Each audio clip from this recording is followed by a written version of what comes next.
What's up, everyone, and welcome to another mini course with Mindfulness and Money. I'm Rhiannon. I'm the founder of Conscious Economics, and I'm so excited to be here with you all today. I'm Asil, the financial therapist at Conscious Economics, and I'm very excited to talk about a very important topic: fraud, the emotional regulation around it, the psychology of being scammed, and what to do and how to heal and move on. So these are really important things to talk about because fraud is on the rise. Statistically speaking, according to the Canadian Anti-Fraud Centre, there's about $567 million in fraud in 2023, which has been on the rise since 2022, and the trajectory is even more on the rise in 2024 and beyond. Wow. So these are really important things to start talking about because it's just getting more sophisticated, and 1 in 4 people are falling into fraudulent and scammers.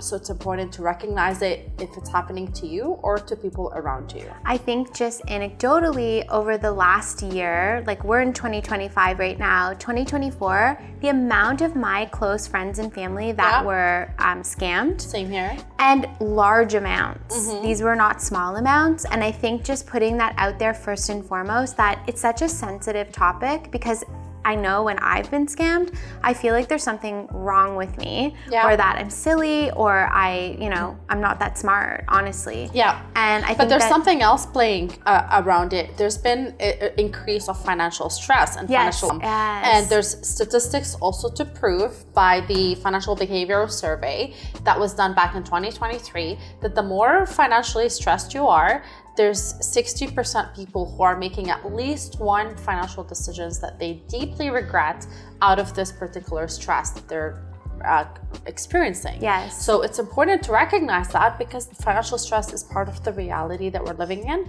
especially post-COVID, which lead to a lot of irrational behaviors and decisions that lead to outcomes that we regret. I completely agree. So let's start off by sharing with you some of the most common types of fraud that are starting to become very prevalent within the Canadian economy. Yeah. So first one, obviously AI, that's all we're hearing about now, that's all we're talking about, but AI assisted fraud is on the rise. What does that mean? It means that the emails and the phishing is becoming more and more sophisticated with the tools like ChatGPT and other things that can actually coherently write something where it looks like it's perfectly written by the bank, the government, the language, everything is flawless. Yeah. So this is one of the ways that we're starting to see an increase in fraud. Absolutely. The other one is deepfake. This one particularly scares me because it's AI generated images, videos, and sometimes audio.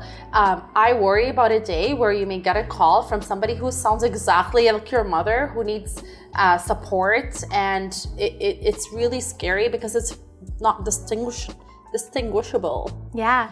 I think this is also the fear, is that we don't know where this ends right now. We're in a new era, in a new phase where it almost feels like the lid has just been taken off on all kinds of things. Yeah. So grounding and rooting in what we can know right now is why we're here. Absolutely. Yes. Another one on the rise is cryptocurrency fraud. That one is extremely popular.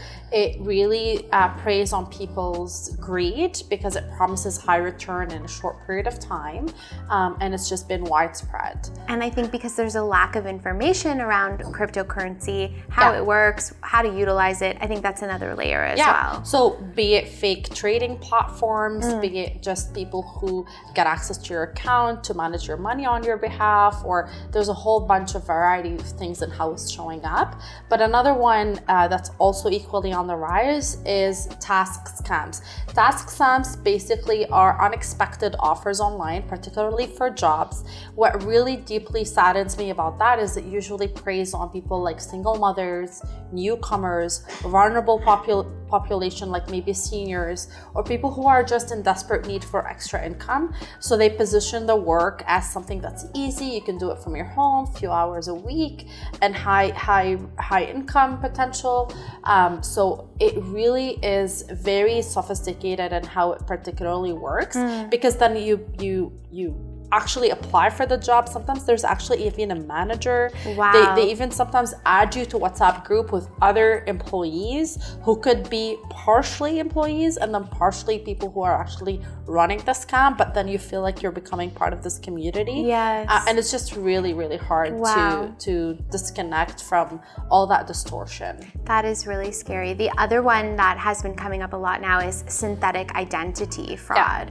So what that really means is that fraudsters are able to take certain identifying indicators like credit card numbers or license number, but also mix it with false information to create a brand new identity using some of your pieces of identity. And then they're able to do all kinds of different things where you're not only being impacted, but also there's this whole other creation of this new identity in person now that has different associations that are actually yours. Yeah. Now what's challenging about all of that is that once you realize that you've been scammed, you actually become in denial and in shock in such a way that manifests in you freezing up in victimhood for much longer than you need to. And that's the challenging part. And when you feel disoriented, it really temporarily impairs your ability to think clearly. And this is exactly what scammers prey on. And there's biases that they leverage in order to make you unseemingly fall for these particular scams. So we're gonna walk you through the psychology of being scammed, just so that you're aware of some of these biases, but also to normalize that it really could happen to any of us, because we're human and when we're wired to fall for some of these things. But if we equip ourselves with knowledge, it gives us the power to navigate these really challenging scenarios. 100%. So the first one, Rhiannon, tell us a little bit about it, because you have really profound things to say about it. Authority bias. Yeah, so authority bias is exactly what it sounds like. It's when somebody uses authority as a means to scam you.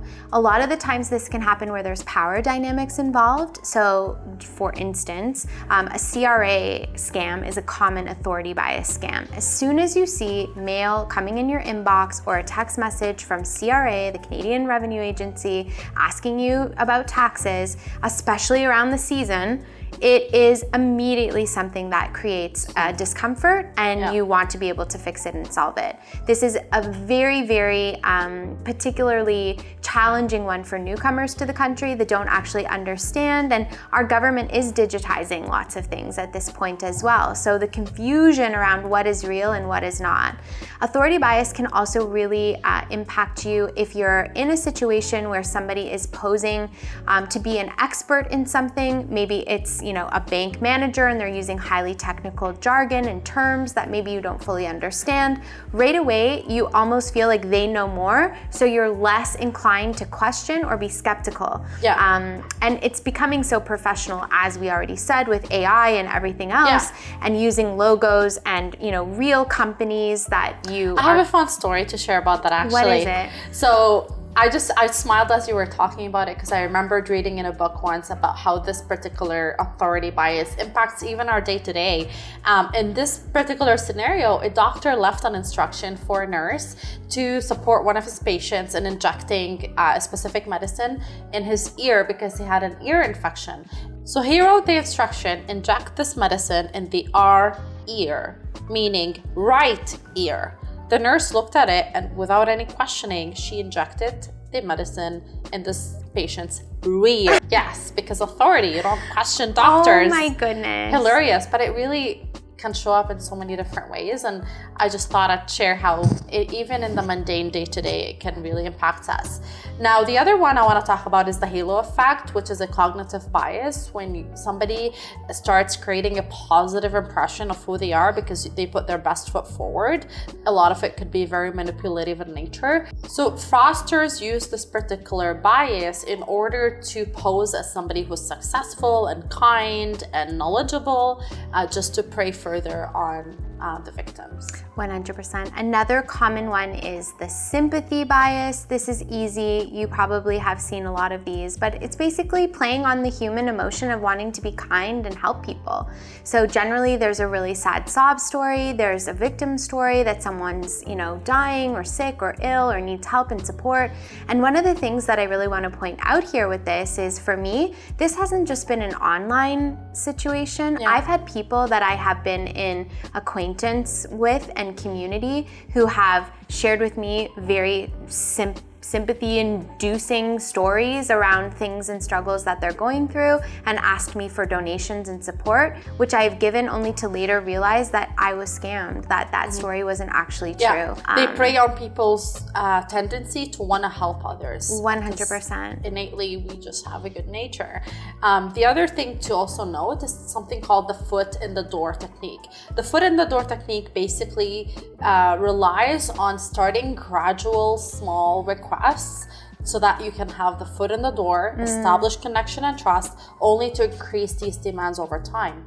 Another way this particularly works is sometimes you are engaging, let's say, in some of these job frauds, which are not real jobs, and they start paying you incrementally at the beginning, only to increase their asks as you go. And because they've already fulfilled their promise in the past, they've established some sort of trust, their foot in the door is already established, then they just start taking more and more out of your account. 100%. And another one is called the mirroring bias. The mirroring bias happens, and it's actually quite common in the dynamic of relationships as well, but there's a lot of financial fraud happening within the dynamic of relationships. And again, kind of pulling on this desire that we all want to find love and partnership and connection. So the mirroring bias shows up when someone starts to actually behave as though they're just like you. Oh, I love those same things. Oh, I'm also into that. Oh, I am. So you start to really form a connection with somebody. Yeah. And then it leads into other things. Hey, now let's go on a fancy trip. Now let's go on these kinds of things. Because once you establish common ground and connection, trust is a foundational part of that, which then eventually leads to your guards down, taking money out of your accounts, requesting bailouts and other things that eventually lead to scammers preying on you. 100%. The last thing we'd mention here is social proof. Social proof is a very important concept whenever you want to buy a product or a service. Sometimes you just want to go and read testimonials and make sure that this particular product or service or whatever thing you're engaging in is legitimate. Yes. From one context, a lot of these testimonials sometimes could be fake. Completely, there's lots of times where I find really luring ads on Facebook, and then you go into the page, and a sales page that's very well designed with all sorts of testimonials, but the whole thing could be easily fake. Yeah. Another way it can show up sometimes is the task fraud that I mentioned earlier, where you're employed with this company and they add you to WhatsApp group with other people who are either, like I said, part of the scammer community or part of the other victims as well. But the second you're in a social community, you just become deeply engraved in this particular scam. 100%. Yeah, I think these are all really important to know. So now that you understand some of these biases, hold your center a little bit more as you're operating through your day-to-day life, and really think and have some of these in the back of your mind, not so that you're walking around paranoid, but that so you're walking around informed. But the other thing that can lead us to not being able to pick up on some of this is our emotions. 100%. Our emotions and not being in touch with our body, because our body instinctually pick up on cues that are not necessarily in our verbal communication, but we know when somebody is incongruent with what they're saying and what the truth is. And the more we have our ability to pick up on our intuition, be having space and time to pause and be in our body, the better chances we are to exercise caution, exercise our skepticism when needed, and have more trust in our innate gut feeling. So let's talk a little bit more about the emotional side of this conversation. So in 2024, a behavioral finance review found that emotions like excitement and fear significantly increase our tendency to fall for investment scams. So when we are highly aroused, which fear and excitement leads us to be, we are 30% more prone to make less rational decisions. And it's important to note that because excitement is a positive emotion, and sometimes you're in a celebratory mood or you're excited and optimistic about the future. So it's not just preying on negative emotions. Even positive emotions sometimes could lead us to impulsive decisions, which scammers really rely on. 100%. And I think so when we talk about the first emotion that is very prevalent and generally can be present when there's a fraud instance, it's fear. Yeah. But just like what Asil just said, fear is not just about I'm afraid of something or somebody's threatening me. Fear can be fear of missing out. Fear of missing out on that deal, fear on missing out on that opportunity to go be a part of this great thing, and that excitement that comes with the fear of missing out. You know, FOMO is a part of our culture at this point right now, and we are also marketed with Instagram ads and, you know, all of these different influencers and storytellers that we want to be where the party's at. We want to be on that ride. And so I think that has been, for me, one of the things that I've had to really be aware of is that a lot of the times I'm seeing certain products or opportunities, they might not be real because of the sophistication of what's there, but my fear of not getting that thing is what's actually driving me to make an impulsive Cryptocurrency decision. is a very common one for that, for the FOMO piece. Yes, and the cryptocurrency also leads into the next most common one, which is greed. Greed. And we all have a little level of that we want to be able to, especially in times like these where our economy is so troubled, where inflation is on the rise. Who doesn't want to make a little bit extra? Who wouldn't want a little extra in their pocket? So sometimes when we're seeing opportunities where we think, oh my goodness, this is an opportunity that I can be able to, you know, make this quick investment and I'm going to have to pay off my student loan or whatever it is. We all have those costs associated with what we would do if we got a couple extra bucks.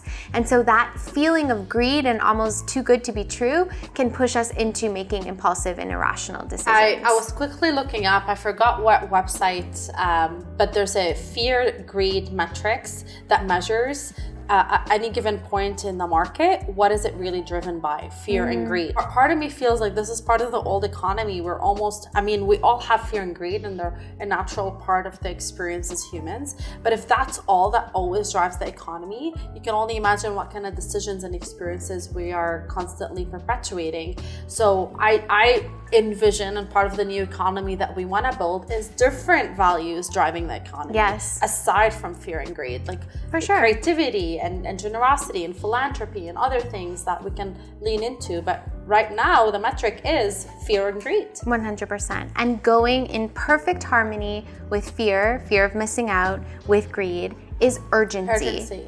Urgency as an emotion to play on that sense of urgency, better act now, better do this now. This was one that I think was really important, and it was around urgency. I had a really close friend just recently get scammed for a large sum of money, and the urgency was mixed with the authority bias. So someone saying, look, I'm the authority, you have been scammed, we need to help you. It's urgent. They're going to take more of your money. They have access. Send us all the information so that we can do what we need to do in order to close this account down.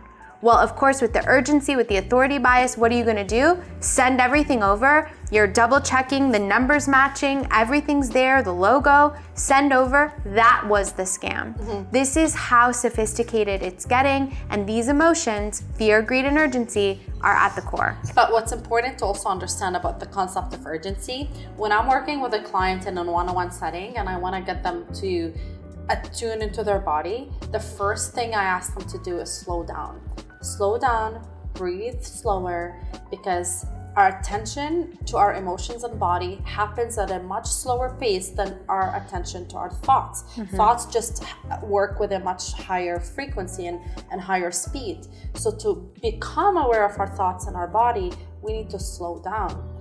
And when we slow down, our gut and our intuition can tell us when something is off, which scammers know about, which is why they want to completely intersect and intercept your ability to be in your body, to become aware and connected with your intuition, and act upon the fear of urgency so that you can absolutely not gut check if something is off. 100%. So let's talk a little bit about the aftermath of what happens. It's serious. Yes. It's serious. The scam and being a victim to fraud can really lead to significant mental health consequences like PTSD, anxiety, insomnia, like depression, isolation. Like there's so much that results from that. It is serious. So when you start noticing that in yourself, if you fell for a scam or in people around you, it's exceptionally important to exercise compassion. We have a whole set of tools that we're going to share with you in a bit, but let's really highlight why it's particularly challenging for our mental health and psyche to fall into things like that. First, it really distorts our sense of world make-believe. Tell us more about that, Ree. I think that generally speaking, as human beings, we want to believe that the world is a just and fair and good place. And when something like this happens, especially, for me, when I hear of elderly people being scammed, my heart breaks to such a point that I start to lose faith in the concept of it being a just and good world. Yeah. And the other side of that, though, not only do we have this concept that the world is just, but also the fact that if we are good people and we are doing the good thing, and we have high morals and ethics, injustice being done onto us because we don't deserve it. But the other side of that as well is that we feel if we are good people and we do the right thing, we have high morals and ethics, then we don't deserve somebody robbing us or scamming us or doing injustice towards us in whichever way. And that's exactly it. So when something like that happens and people start to evaluate themselves and think, wait a second, maybe I'm doing something wrong. Maybe I'm not as good as I think I am. Maybe I deserve this in some way, because otherwise, why is it happening? Yes, and this is what can psychologically start to create a loop where now we're going into states of paranoia, anxiety, depression, and such shame where sometimes we don't even want to tell anybody what we experienced. But when you have any kind of experience of trauma in your life, you need to be able to rely on your friends, your community, the people that you love in order to help you and to really let you understand that you're not alone. Which is counterintuitive, because when in times like that, people tend to isolate themselves. Yes. Obviously, they're outside the window of tolerance. The window of tolerance represents the feelings that you can tolerate that keeps you in the connection phase where you can still connect with yourself and others. But when you're in a hyper arousal, that's the fight response. It really is outside the window of tolerance and you're constantly in anger and rage and just a fight response altogether. If you're in the hypo-arousal, that's when you're actually more in the freeze and paralyzed state. You're withdrawn, you're completely unable to connect. And when people fall for scams like that, they're either in the hyper or the hypo-arousal states, which is not the window of tolerance, which is outside their ability for social connection. Yeah. And I actually witnessed that in a friend of mine.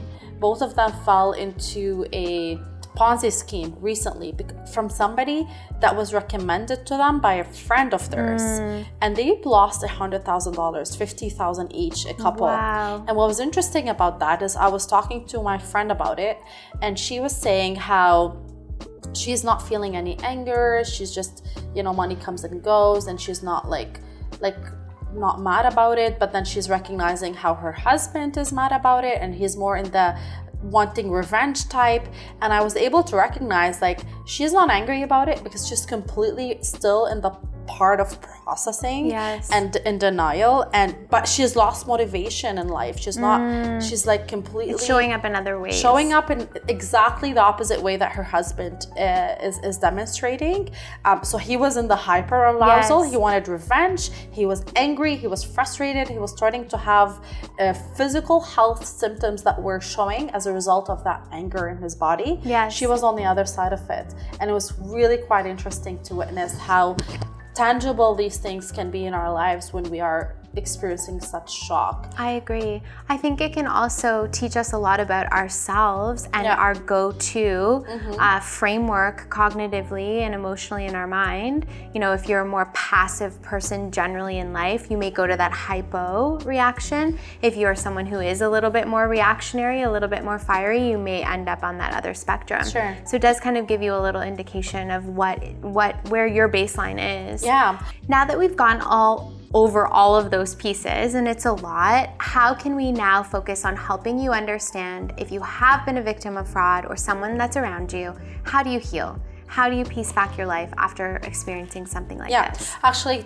a quick note, if somebody in your life is experiencing becoming or being a victim of fraud, it's important to recognize what they're also going through so you can also support them, understanding that they may actually reject your help entirely at the beginning and sometimes maybe blame you if they've reached out for help and you've not necessarily engaged in that scam with them, and then they completely misplace their blame on you versus the situation they're in. Because it's happened to me and it's happened to people I know where somebody would reach out to me to support them in a scam they've been in, and in my attempt to educate them, this is actually a scam and it's not that I don't want to help you, but if I help you, I'm further sinking you deeper into that scam and now getting myself sunk with you. They actually now blame you or misplace their anger and frustration at the situation, and it's important to recognize what's actually happening here. So that's a perfect segue to say that the first tip that we want to give you is don't blame yourself. So if you have a community member, friend, family member who seems to be blaming you for a scam they've had, don't blame yourself. Yeah. And if you don't blame yourself. And like we've said, we've given you so many examples of so many people, including myself, including Asil here, that scams are going to happen in this day and age. It is, and no matter what, it is not your fault. There are resources and supports in order to be able to help, but sometimes you don't get that money back. That's the truth. That's the reality. Yeah. And you can't blame yourself and stay stuck there because there's life to live and there's other things to move on from. Yes. Sometimes we need to radically accept what happened in order to be able to move on. And like we said it and we emphasized it throughout this video, but it's really important point to reiterate that when we're stuck in denial, we're stuck way longer than we need to. So the sooner we accept what happened, assume our losses, we can then focus on what we're talking about here, which is the healing part. Yes, and so that leads into the next step, which is focus on what you can control. When people ruminate, like Asil said, on the incident, when there's nothing you can do about it at that time, then that just keeps you stuck.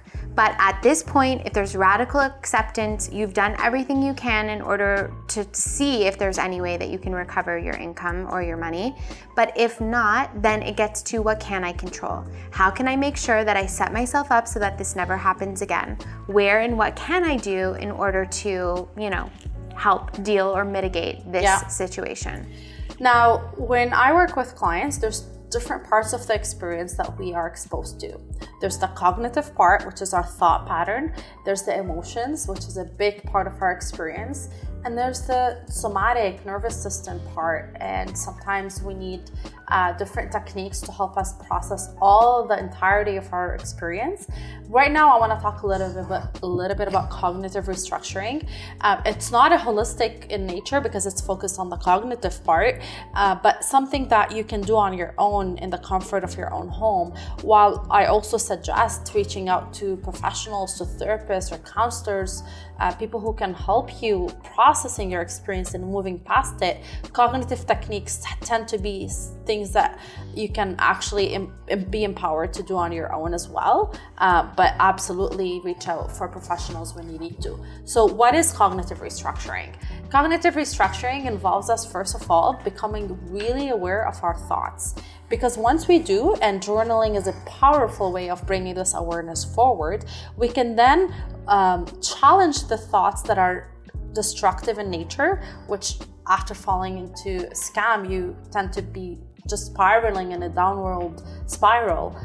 So the more we are spiraling, the further the anxiety is induced, and then depression and all these different things that follow. So cognitive restructuring is a process. It's not a technique. And I have some notes here to refer to support you in recognizing what this looks like.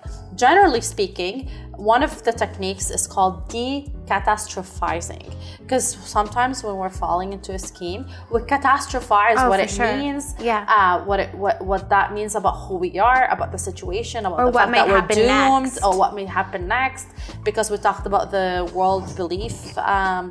World make-believe piece. It just feels like the world is like, that's it, I cannot trust anybody anymore. So it's really important to rail back all these thoughts and come back into our experience in the here and the now, because catastrophizing leaves us really stuck in fantasy worries that just become completely out of control. So when we're engaged in an experience, a big part of it is, first of all, our thoughts, what's happening with our thoughts and the repercussions that have on our experience, our emotional processing, the emotions that we're experiencing, how they're showing up, how much we're able to process and express and release versus repress, which is a very common thing in today's world, especially in cities where we're not taught to accept and release and express our emotions. So they tend to linger and stuck much longer than they need to. And the third is also our nervous system, our physical sensations, our body. And there's so many tools around that. So what we've done is actually prepared tools under each of these categories: somatic things that you can do, cognitive restructuring, as well as emotional processing tools to support you in healing holistically, because this experience has such a magnitude of repercussions on someone's experience. For example, from the cognitive restructuring perspective, it's really important to start recognizing our thoughts, becoming aware of them. Journaling is a great technique for that, and challenging the ones that are distorted in their nature, be it overgeneralization or catastrophizing when we're thinking catastrophic things about the future, about who we are. Labeling is another one, when we start calling ourselves names like I'm stupid, all these different things. None of that helps. So cognitive restructuring is a powerful tool. Huge. And we're gonna put in the workbook attached to this module some powerful techniques for you to really work with some of the thoughts and reel them back in, as well as coupling that with emotional tools and physical body tools to support your nervous system regulation, so you can address all the different parts of your experience and heal and move past this really, really unfortunate situation. So just to recap here, in this particular mini course, you are able to understand some of the top ways that scammers and fraudsters are starting to try and solicit and implement fraud.